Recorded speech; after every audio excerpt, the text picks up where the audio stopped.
Good morning, Channable partners. Let me start things off today by describing a typical client relation that all of you will recognize. Thank you. He's adjusting the speaker notes so that I can sneak a peek every now and then. Our dear client, he pays €2,000 a month. Within that scope, that €2,000 gives us like 15 to 20 hours a month of work. Within that scope, you have 3 platforms to manage. Deconflict your client's many great wishes, and every month, do a report that frames it all as being worthwhile. Every other month, your client asks, why did our ROAS drop? And you explain it's a change in the algorithms, and they reluctantly pretend that they know what's going on and move on with their day.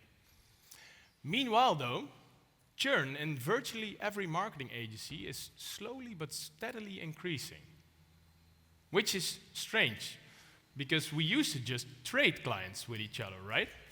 I mean, if he churned a client, it went to her, and if she churned a client, it went to him. But before we get into that, a quick show of hands.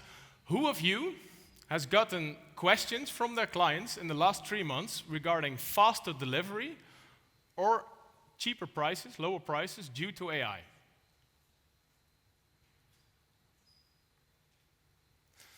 Not that many hands. I was counting on a bit more hands, but let's improvise. Let's assume that we have an exceptionally strong group of agencies here. Because in other groups, the pain is larger. I read in a recent industry benchmark from Soda, maybe some of you have read it, that 45% of the surveyed agencies got questions from their clients regarding faster delivery due to AI, and 39% reported questions regarding lower prices. Let's hope they are the outlier in all of this. But should this become a reality, let me briefly pinpoint the 3 causes, because I think most of you will know this already. It's 3 forces coming for the typical agency-client relationship. First of all, AI removes the need to pay an agency for creative work by making it possible to just generate it.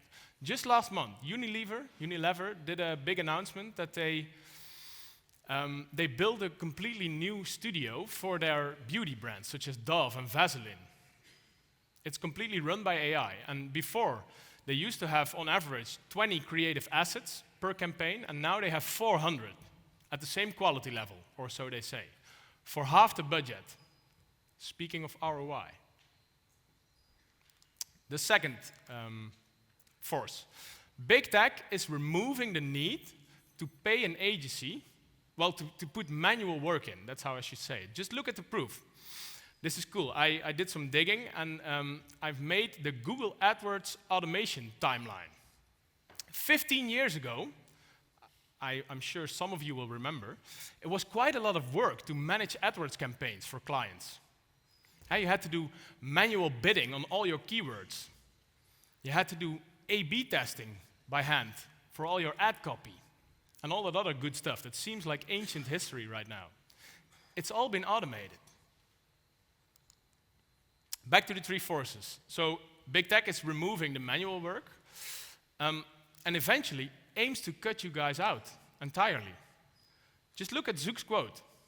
The basic end goal here is any business can come to us, say what their objective is. We get new customers to do this thing or sell these things, connect their bank account, tell us how much they're willing to pay, and then we just go and deliver as many of those results as we can. Let that sink in. This is coming from a company that built its advertiser base on the backs of the people in this room.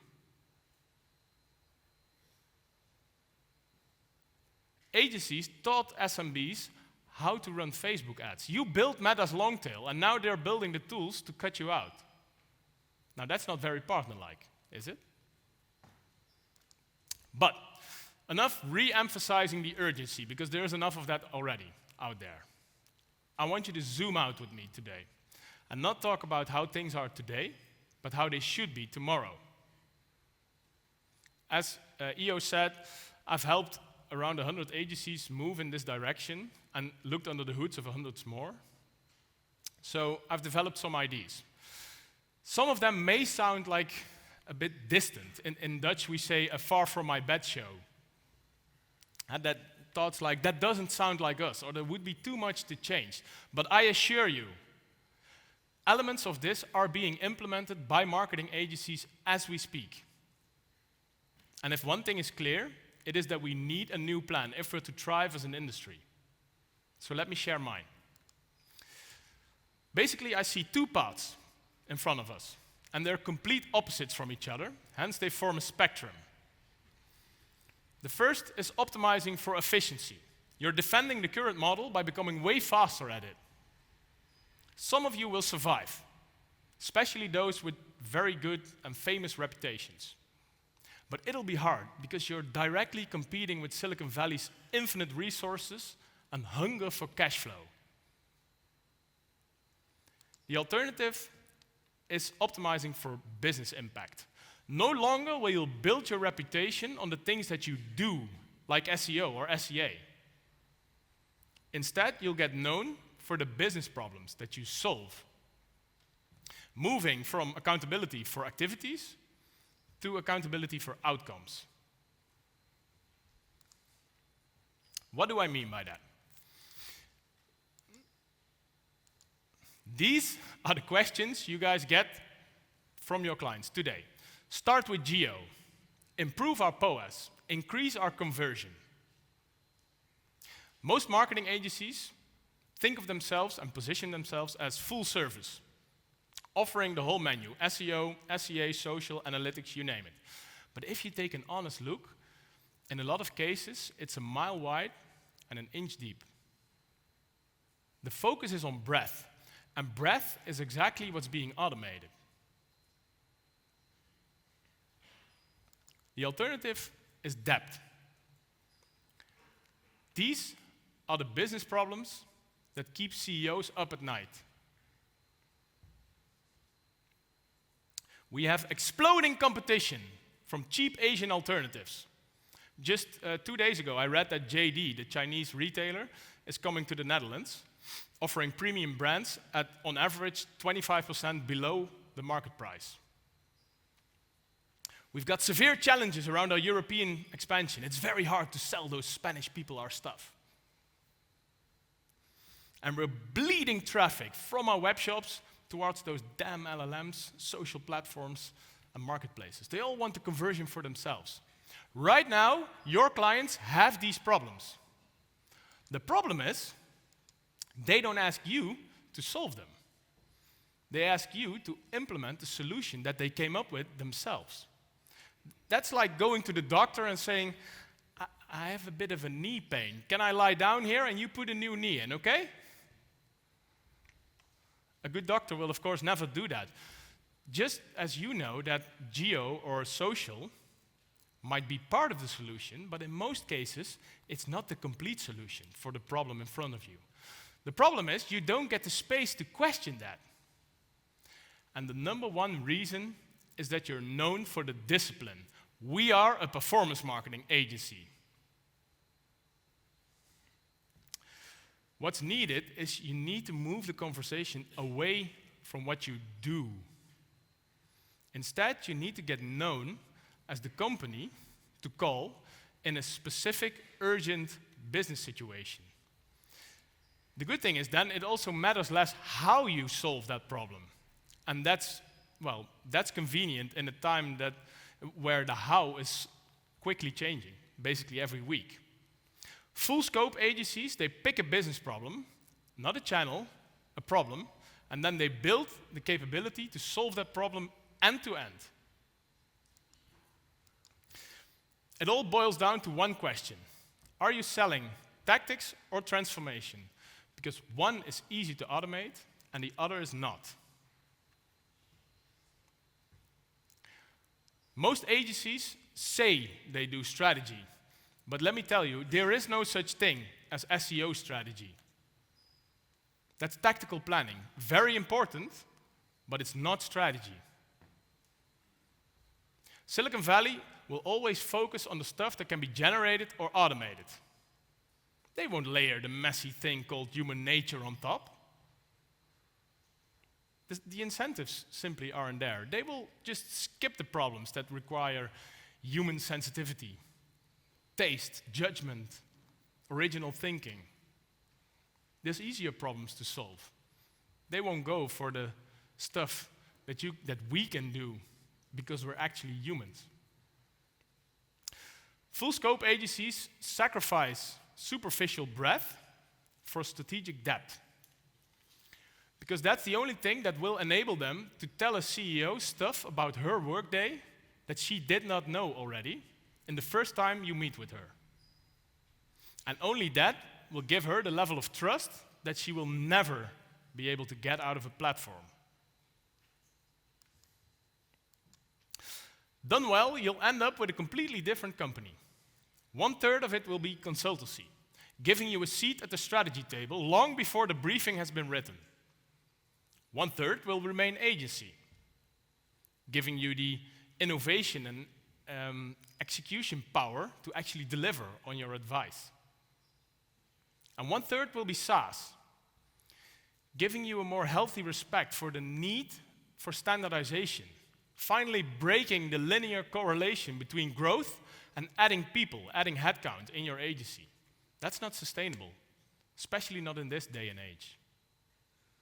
Thereby enabling you to grow without increasing the pressure and keeping your margin intact. 2 examples. First of all, Oliver, the in-house agency. I did not remember their tagline by hand, so I have to read it here because it's too small. We're the world's first and only company to exclusively design, build, and run bespoke in-house agencies and marketing ecosystems for brands. Basically what they do, they roll in a bunch of consultants into a big company, identify all kinds of marketing opportunities, then build an in-house department, business unit, which they staff with their own software, creating a nice vendor lock-in, and with their own people, partly, if the need arises, the agency part. The second example, iSecurity. AI where it matters, people where it counts. The lamest headline of today, I hope, but apart from that, it's a very fast-growing company. And they're basically a security, IT security consultancy. What they do, they roll in the consultants, identify all kinds of security threats, roll out their own platform, software, which enforces all kinds of security rules. And then should a hack occur, like at Odido, then they have these vans with blacked out windows that come racing through the night with all kinds of ethical hackers in it that try and prevent more damage from being done. That's all good and well, but what would this look like applied to the specific type of agency here today, a marketing agency? I've got 2 examples based on my work with clients. I can't name the names of the clients, but I can inspire you with the choices that they made. First of all, the customer lifetime value agency. Their main business outcome that they chose to focus on is stop fighting over new customers. Instead, increase the profits from the ones that you've already have. Therefore, they fill their work week with KPIs like churn, average order value, repeat purchases. Their main expertise, doing customer research, running paid and organic channels, doing personalization and marketing automation, omni-channel integration and data activation. I'm going to go into this a little more deep in a minute. Their ideal client is a brand with products or services that are being bought at least once a year, with a minimum of 6 million in revenue. 7% of that can be marketing budget, 20% of that can be agency fees, giving them a minimum retainer of 7K per month. What would they need to build or acquire, coming from a generic full service proposition? Because not everything was new for them, of course. Well, first of all, a repeatable way of doing deep customer research within a specific product context, gaining real insights. Then, running paid and organic channels, that was core business already, so nothing to build there. But marketing automation and personalization, if they were being honest, they fired up some email automations, some standardized email flows, but they never actually gotten the budget that they need to get like world-class good at this. So there's definitely room to improve there. Then they needed deep knowledge of every business, e-commerce business model under the sun. But moreover, the relation between important customer-facing dimensions in a company, like physical stores, showrooms, and customer service, and the interplay between all those elements, because that's where customer satisfaction truly lies. Basically, codify the Cool Blue playbook, for those of you familiar. And finally, they needed to learn how to set up and integrate advanced customer data platforms, making the data they acquire actually usable throughout the organization. The second example, the European Expansion Agency. Their main business outcome, going to market in other European countries. I'm sure some of you will think, this is us, we do this for our clients. But let me politely question that for you, because do you have this expertise? First of all, analysis of foreign markets, customer preference, local logistics, local competition. Setting up foreign satellite offices to help coordinate local logistics, local marketing, local customer service. Advising on the necessary adaptations to products, way of selling and pricing. Running local paid and organic campaigns, and doing offline marketing, should the culture require this. Their ideal client is a company with strong product market fit in its home country, and at least 500K validation budget per new country. They always start with an initial feasibility research, costing 30K for 3 countries, giving you per country the pros and cons, a high-level strategy, and a go, no-go advice. Then, if the client decides to launch a country, it costs 150K and at least 5K per month to grow. What would they need to build or acquire, coming from a more generic full-service proposition? Well, first of all, a repeatable way of doing market analysis, foreign market analysis in multiple countries, with up-to-date info in a fast-changing geopolitical landscape. It's quite a challenge, I can tell you.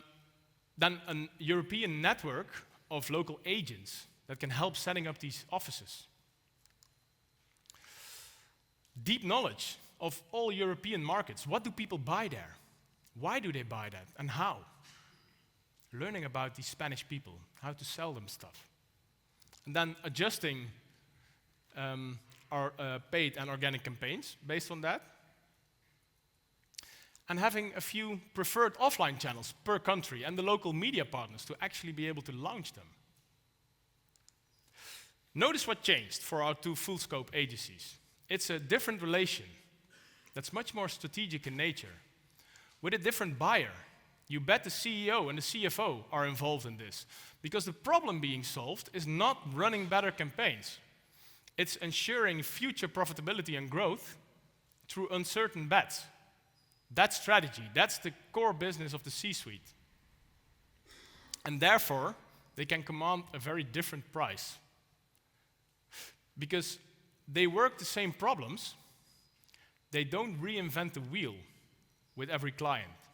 They can automate the first 40% of all client work, leaving more room to think deeper. And also, they can build that €7,000 retainer by only working 20 hours a month, finally moving away from hourly billing. That sounds attractive, right? But let's be honest here, I'm not selling quick fixes. This is a significant transition. As I've helped quite a few agencies move in this direction, I've found that regardless of the focus that you choose, there's always 4 main things to build or acquire. Your primary challenges, you could say. Let me briefly sum them up.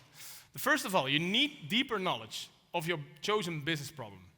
You think you've got deep knowledge, but you need deeper knowledge. You need to be able to separate like root causes and symptoms and also point to the interplay between the root causes if you actually want to solve stuff.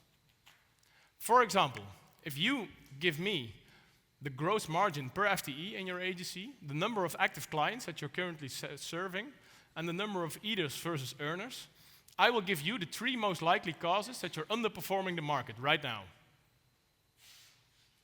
I can do that because I fill my work week with studying, optimizing, and working on the business model of agencies. That's what I mean by deeper knowledge. Then you need 2 types of skills. First, you need to become a better board-level communicator. Not just one of you, but you need a few of those people in your agency. And the second, you need to become a hardcore consultant, which is not a bad thing, because I've read somewhere that on average they bill 180 euro an hour and they never pitch. The third is you need pre-builds. This is the SaaS part of your agency. This is where your scalability comes from. You need tools, templates, processes, even ready-made products that you can deploy with little adaptation. What you don't need is all kinds of products and experiments and like nice to haves that go in all kinds of direction. All these things need to have one thing in common. They need to contribute to solving the 3 to 5 main problems that you chose. That's very important. So no separate product to launch and then maybe spin off as a SaaS product. I've seen that like fail so many times, so please don't do that. Please don't waste your resources on that. And the final thing, this is my favorite thing to say today to a room full of marketers, you need better marketing engines. Right now, if I swap out the logos and the taglines on most of your websites, people that don't know you, they wouldn't notice. In most cases, it's very generic. You need a marketing engine that positions you, that builds your reputation as the only logical solution in a specific situation. And frankly, most marketing agencies don't have that right now.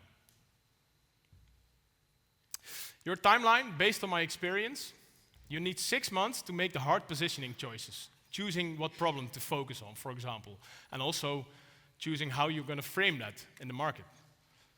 And build the first public-facing stuff, like your website. Then you'll need another 6 months to actually achieve the first new business results in your new playing field. And finally, you need another 6 months to have the feeling that you've made the initial transition at the ops level. That's at the company level, so far, what I've talked about. But agencies are made up of people, of course. And the good thing about today is that we have a very diverse group of people in this room. We have agency leaders, team leads, and specialists. I'm going to briefly illuminate your future, what the impact would be on your role, should this be the path you're going on. First of all, the agency leaders. This is a bet the company decision. It requires significant investment of time and a bit of money in situations where, well, in some cases, both of these resources, while time is always scarce, money mostly also is scarce. Over time, it will probably mean dissatisfying some of your current clients and employees. That's very hard to avoid. It probably means that you need some new people that might even be more expensive than the ones that you've got right now in your team, especially if you can't upskill the skills you need from within. It also means you need a level of discipline that most people are not used to, especially in that first 18 months. So, a lot of investment, but with huge rewards. The agencies that move now in this direction will absorb the clients and the talent from the ones that wait, and do so at much higher gross margin per FTE numbers than you're used to. Most of you today are somewhere between 100 and 150K. 250K is definitely not out of reach. I've seen it multiple times. Just imagine the mental space and the literal space that would bring to your workday. Then, the team leads. Your job is going to change completely. Managing a team of specialists doing client campaigns is not the same as orchestrating strategic change within a client company. The skills that got you promoted are definitely needed, but likely they're not sufficient in the future. You will become active in bridging the gap between the tactical and the strategic. Your sole focus is the client's business context. You have to be able to reason from there. You have to become an even better board-level communicator, because that's where you get your input and selling your solutions.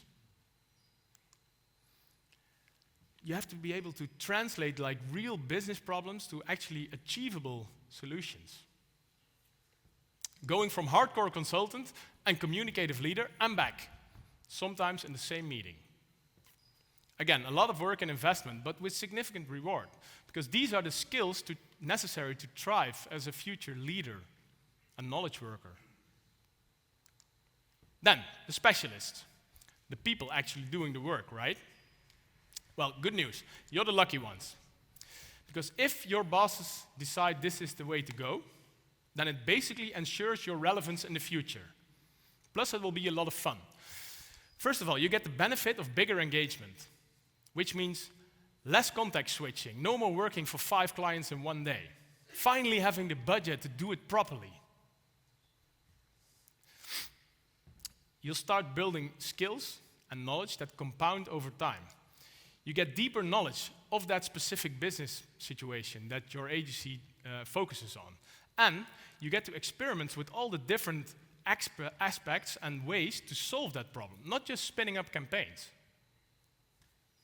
Again, a lot of work and investment, but in this role, you'll automatically grow into a valuable T-shaped expert, basically setting you up for the rest of your career. Today, I've given you a short and very high-level roadmap, but let me be very specific about what that map shows. The execution-style agency with smallish retainers has a few years of viability left. Some will persist, but at margins that won't make it a very happy job. The full scope model is proven to work, not so much by marketing agencies, but by consultants and IT security firms like iSecurity that we saw, selling strategic value at premium prices. The path between here and there, it might seem narrow and steep, but it's actually wide and steep. There's plenty of room for all agencies here today, should you decide to come. But you will need your climbing gear, because it is a steep path. A lot of you will choose different by either exiting, merging with another agency, or shutting down the business altogether. We already see an increase in these kinds of events. Just think about DDB, Kamari, or Dutch Digitals, some of whom might be here today. However, I do hope that a lot of you will choose to continue agency life, because we all know that it's one of the hardest, but also one of the most fulfilling things to do with a creative brain. Therefore, I want to end today with a question. On which specific business problem can you tell a CEO stuff that will make her sit up and listen? Thank you for having me, Channable partners.